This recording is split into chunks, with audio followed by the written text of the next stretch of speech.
अब देखिए, अब जैसे यहाँ पर फोकस करें आर्थिक विकास की प्रकृति पर, नेचर। लेकिन नेचर को समझना बहुत जरूरी है। अब यहाँ पर क्वेश्चन में आपका दिख रहा है आर्थिक विकास की प्रकृति क्या है, और स्थैतिक और गत्यात्मक। यह स्थैतिक मतलब स्थिर, और गत्यात्मक मतलब परिवर्तन अथवा प्रावेगिक अर्थशास्त्र क्या, तो गत्यात्मक को ही प्रावेगिक कहते हैं। ठीक है, मतलब स्थिर और परिवर्तन अर्थशास्त्र क्या है।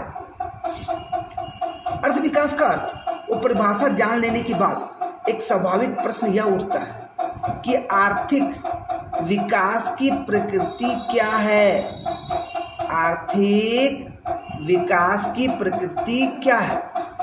चूंकि आर्थिक विकास का स्वभाव अर्थशास्त्र के स्थैतिक एवं गत्यात्मक स्वरूपों पर आधारित है। ठीक है, अर्थशास्त्र के स्थैतिक एवं गत्यात्मक रूपों पर आधारित है, इसलिए अधिक उपयुक्त होगा कि संक्षेप में इन दोनों शब्दों का अर्थ स्पष्ट कर दिया जाए। इन दोनों शब्दों का अर्थ स्पष्ट कर लिया जाए। नहीं जी, स्थैतिक और गत्यात्मक का। तो आइए स्पेशली फोकस करेंगे स्थैतिक अर्थशास्त्र पर। ठीक है, स्थैतिक अर्थशास्त्र स्टैटिक शब्द से लिया गया है। किस शब्द से लिया गया? स्टैटिक शब्द से लिया गया। इसका मतलब ही होता है स्थिर रहना, और डायनेमिक शब्द का अर्थ होता है गतिमान होना। डायनेमिक बोले तो गत्यात्मक, प्रावेगिक। क्लियर? तो इसी प्रकार भौतिक शास्त्र में भी स्थैतिक शब्द से अभिप्राय विश्राम की अवस्था से होता। तो स्थिर रहना का मतलब विश्राम की अवस्था हुआ या नहीं? बोले जी, वही ना हुआ जी। इसके विपरीत अर्थशास्त्र में स्थैतिक शब्द का आशय गतिहीन अवस्था से नहीं होता, बल्कि इस अवस्था से होता है। ठीक है, जाहिर सी बात है, स्थैतिक का मतलब स्थिर, तो गतिशील अवस्था से होगा जी, गति नहीं होगा। तो उस अवस्था से जिसमें परिवर्तन तो हो, परंतु इन परिवर्तनों की गति अति कम हो। जैसे मैंने कहा ना कि परिवर्तन नहीं होता। दूगो कार है, ये शुरू से रईस है, वो 50,000 ज़्यादा कमाएगा तो पता नहीं चलेगा। इसका मतलब परिवर्तन नहीं होता नहीं बोल सकते, होता है, कम होता है, पता भी नहीं चलता। लोगों का भीड़ में 2-4 को घुस जाएगा, क्या पता चले। ठीक है, अब यहाँ पर देखो कि प्रोफेसर हैरोल्ड ने स्थैतिक शब्द की परिभाषा दी है। किस प्रकार से परिभाषा दी, इस पर फोकस कीजिए। एक स्थैतिक संतुलन का अर्थ देखिए, किसके अनुसार फोकस कर रहे हैं? Professor Harold. किसके अनुसार? Professor Harold. और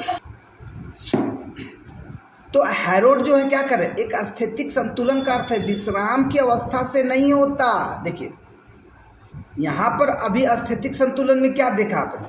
क्या देखा?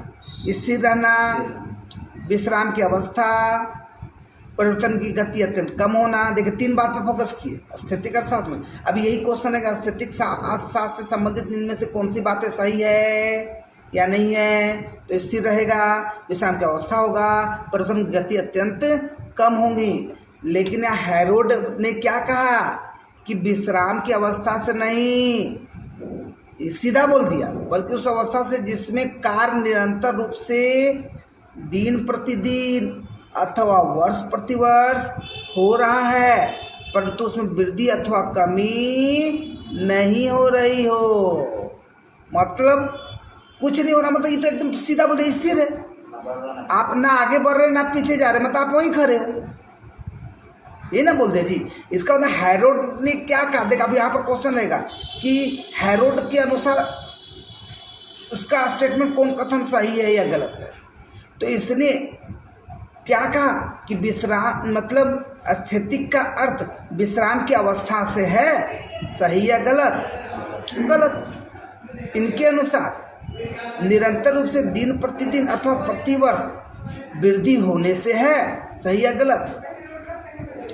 गलत। अरे वृद्धि और कमी पर फोकस नहीं किए हैं, ना वृद्धि ना कमी। लेकिन हमने क्या कहा, दिन प्रतिदिन वर्ष प्रतिवर्ष वृद्धि होने से है, तो हेरेड का असर नहीं। अब अगला, कमी होने से है, बोलो सही है या गलत? तो फिर से गलत। अब देखिए अगला स्टेटमेंट, हेरोड के अनुसार स्थैतिक अर्थशास्त्र निरंतर रूप से दिन प्रतिदिन अथवा वर्ष प्रतिवर्ष हो रहे परिवर्तन में वृद्धि अथवा कमी नहीं होने से है। सही है कि गलत? सही है। अब समझ में आ गया। इस सक्रिय अपरिवर्तन प्रक्रिया को स्थैतिक अर्थशास्त्र कहा जाता है। और उपयुक्त परिभाषा से यह स्पष्ट है कि स्थैतिक अवस्था कोई विश्राम या गतिहीनता की अवस्था नहीं है। स्थैतिक अवस्था कोई विश्राम या गतिहीनता की अवस्था नहीं है। इसमें क्षण प्रति परिवर्तन होते हैं।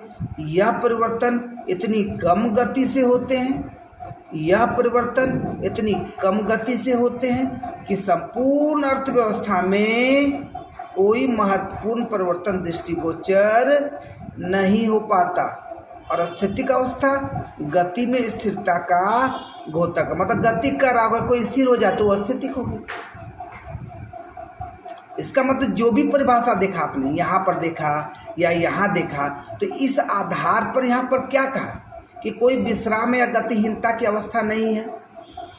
क्या देखा? इसमें क्षण प्रति परिवर्तन होते हैं। देखिए क्या देखा आपने कि परिवर्तन इतनी कम होती है कि कोई महत्वपूर्ण परिवर्तन दृष्टिगोचर नहीं हो पाता है। क्या देखा आपने? स्थैतिक गति में स्थिर हो जाए तो स्थैतिक अवस्था होगी। तो क्या ये सबको सेपरेट पॉइंट देते बोलते इनमें से कौन कथन सही है, चयन करे। आपका option ABC, BCA, ACD, ADC, clear.